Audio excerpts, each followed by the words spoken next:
Mas isso não apaga o que está sendo essa campanha de recuperação do Inter, né? Que vinha muito mal no Brasileirão com o Kudê e que chegou ontem a 16 jogos de invencibilidade. Mais do que isso, né, Geison? Abre uma margem bem interessante para a Libertadores do ano que vem. Exatamente. Na Libertadores o Inter já está e na fase de grupos também. Muito provavelmente não vai deixar escapar essa vaga a Libertadores de forma direta. Roger Machado no comando do Inter. No Campeonato Brasileiro, 22 jogos disputados, 46 pontos conquistados com 69% de aproveitamento. São números muito positivos e o discurso é o mesmo. Se o Roger tivesse chegado um pouquinho antes, quem sabe o Inter estaria com condições mais reais, mais possíveis de ser o campeão brasileiro. Mas, enfim, é o que o Inter tem para esse momento e é o que o Inter pode alcançar nesta reta final de Brasileirão. A semana será importante, Debona, para essa questão envolvendo os adversários, os rivais ali dentro do G4 se enfrentando, mas também vai ser dada a largada, talvez até de forma oficial, né, nos bastidores do clube, para a temporada de 2025. Roger vai sentar com a direção, vai sentar com talvez até o presidente Alessandro Barcelos possa participar desta reunião. Isso pode acontecer hoje, mas nos próximos dias com certeza irá acontecer. O Inter começa a definir 2025 com Libertadores no calendário, com Gauchão já definido com a data de 22 de janeiro para começar. Nesta semana o Inter vai definir o seu planejamento para a próxima temporada, aquilo que vai acontecer no período de férias, a quantidade de dias, a reapresentação, tudo será definido nesta semana importante, Debona, com encontros, com reuniões e claro com a cabeça pensante, digamos assim, sendo da comissão técnica, capitaneada, chefiada por Roger Machado, que vive grande fase treinando o Inter. Quem nos acompanha em imagens vê que ao lado da imagem do Geison Lisboa nós temos a tabela de classificação do Brasileirão. Tem um detalhe que dificulta ainda mais a vida do Inter, que é o número de vitórias, né? Um dos critérios de desempate, o Inter tem 18, na comparação com o Palmeiras, que é o líder, por exemplo, o Palmeiras tem 21, são 3 vitórias a mais. Mas nesse momento o que empolga o torcedor do Inter são alguns fatores como o Inter ganha 12 de 16 jogos jogando melhor do que os 12 adversários. Não são vitórias no acaso. O Inter corre mais do que esses 16 times que ele enfrentou recentemente. Ele é melhor fisicamente, muito melhor fisicamente do que todos eles. Então o Inter joga bem, corre mais do que os adversários e por uma questão meramente de tabela, né? Por uma questão matemática, o torcedor, alguns mais, outros menos, avaliam essa possibilidade, ainda que eu considere, né, a disputa pelo título entre os dois primeiros, Palmeiras e Botafogo. Mas olha que interessante essa tabela de classificação do Campeonato Brasileiro, Debona. Palmeiras é o líder com 70 pontos. O Botafogo é o segundo, também com 70 pontos. O Inter, vencendo o próximo compromisso, que é contra o Flamengo, que hoje é quinto, mas que ainda joga, vai pegar o Fortaleza. Ele chega a 68. Se Palmeiras e Botafogo empatarem o seu confronto desta terça-feira, isso é fundamental, né? O Inter chega a uma distância, olha, sim, interessante, para a reta final do Brasileirão. Eu gostei do enquadramento da live, com o Geison olhando para a tabela.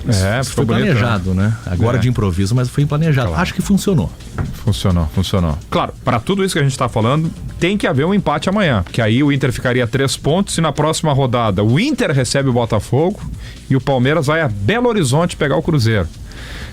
Aliás, a semana do Botafogo, ela pode ser a semana mais mágica da história do clube ou a mais cruel, né? Se ele perder amanhã e sábado, é a pior semana da história do Botafogo. Felipe Duarte. Vamos. Tem muita dúvida o Renato para quarta-feira contra o Cruzeiro, imagina, hein? Não sei se ele tem dúvida. Eu tenho dúvida de que forma ele vai armar esse time do Grêmio para enfrentar o Cruzeiro. Quarta-feira, às 9 da noite. Esse jogo é válido pela 35ª rodada. E vamos começar por aí, porque os jogos da rodada não foram ruins pro Grêmio, Debona. Podia ter sido muito empatou, pior. Atlético Paranaense empatou. Vitória empatou, tava ganhando do Botafogo. O Atlético Paranaense empatou com o Bahia também, tava vencendo. E o Bragantino foi goleado pelo Internacional. Então, o Grêmio perdeu a posição para o Atlético Paranaense, que chegou a 41 pontos. O Grêmio caiu para 14º lugar. Amanhã tem Fluminense e Criciúma. Esse também é um jogo importante, porque o Fluminense é o primeiro fora do Z4 e o Criciúma é quem abre a zona de rebaixamento. O melhor resultado seria um empate entre os dois, que freia ambos. E o Grêmio tem que fazer a sua parte na quarta-feira contra o Cruzeiro, pontuando. Não sei se vencendo melhor ainda, mas pontuando contra o Cruzeiro. O time que vai enfrentar o Cruzeiro começou a ser definido no treino de hoje, com portões fechados no CT Luiz Carvalho. E aí, Debona, até quero tua contribuição. Não acredito que o Renato vai repetir aquele sistema com 2 centroavantes. Aquilo foi circunstancial para um jogo contra o Juventude dentro da arena. Eu tenho uma suspeita, e aí pegando o retrospecto recente do Grêmio em jogos fora de casa, que o Renato pode repetir aquele modelo com 3 volantes. Foi assim contra o Fluminense no Maracanã, empate, e depois a derrota para o Palmeiras. Uma derrota que foi só por 1-0, poderia ter sido mais. Ou então, sai o Edenilson e entra o Cristaldo, que é um meia. O restante da equipe não deve fugir disso. Marquezin, João Pedro. Aí a dúvida na zaga, né? Jeromel, Gustavo Martins e Gemerson. Reinaldo, Dodi, Vilhaçante, Aravena, Soteldo e o Braithwaite. E a única dúvida mais forte, Cristaldo ou Edenilson. Sobre a defesa... Não gosto dessa ideia. Dos 3 volantes? Tu recupera 2 jogos em que o Grêmio, num deles, sofre 34 finalizações, que é o Palmeiras, e no outro, convenhamos, né? O Grêmio acha um pênalti no final, acha um pênalti contra o Fluminense, e que ponto valioso, aliás, aquele no finalzinho no Maracanã. Aliás, ele joga muito mal os 2 jogos. Pênalti sofrido pelo Arezzo, é um capítulo à parte, a gente já vai falar sobre ele aqui no programa.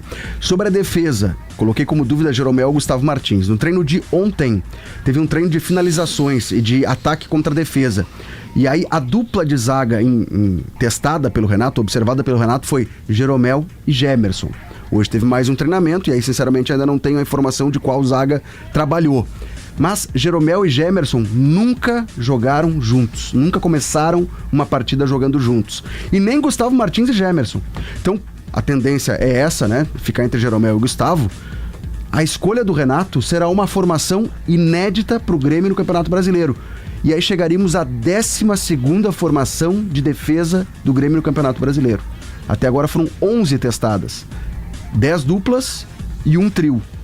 Mostra também uma indefinição por conta dos desfalques. O Kahneman não joga mais essa temporada, passou por cirurgia, e o Rodrigo Eli não teve diagnosticado uma fratura no pé direito, mas é algo que preocupa e não treinou hoje também. Esse teu time, essa projeção de time, não tem o Cristaldo, né? Não, eu botei como dúvida, Cristaldo ou Edenilson. Cristaldo ou Edenilson, perfeito. Pra mim são duas dúvidas, Jeromel ou Gustavo Martins, Cristaldo ou Edenilson. Bom, a gente vem falando muito, né, sobre esse fiel da balança Cruzeiro, né? Projetando ao longo de toda a semana passada. Vai depender do que acontecer no Paraguai. O Cruzeiro perdeu. Como é que tá começando essa semana de Libertadores? A gente fala de Libertadores porque é a operação, a missão que o Cruzeiro tá intitulando, né? É chamada assim, inclusive, pela Rádio Tatiaia, né? Nossos amigos da Rádio Tatiaia em Minas Gerais. É Operação Libertadores, pro Cruzeiro classificar para Libertadores do ano que vem, nem que seja numa vaga para pré-Libertadores, para aquela fase preliminar. Já abriu a venda de ingressos para esse jogo lá no Mineirão. A capacidade do estádio é para 60 mil pessoas e há pouco o Cruzeiro divulgou que 11 mil ingressos já foram vendidos. É pouco, considerando que o jogo é quarta-feira e que a venda começou no sábado. Mas existe uma promoção, Debona, onde o sócio do Cruzeiro pode adquirir um ingresso para si e 2 ingressos extras. Então, essa mobilização pode aumentar nas próximas horas, nos próximos dias, até porque a diretoria do Cruzeiro, os jogadores, o técnico Fernando Diniz estão pedindo o engajamento do torcedor e o Fernando Diniz chegou a dizer: queremos daqui para frente fazer 4 finais no Campeonato Brasileiro para chegar à Libertadores do ano que vem.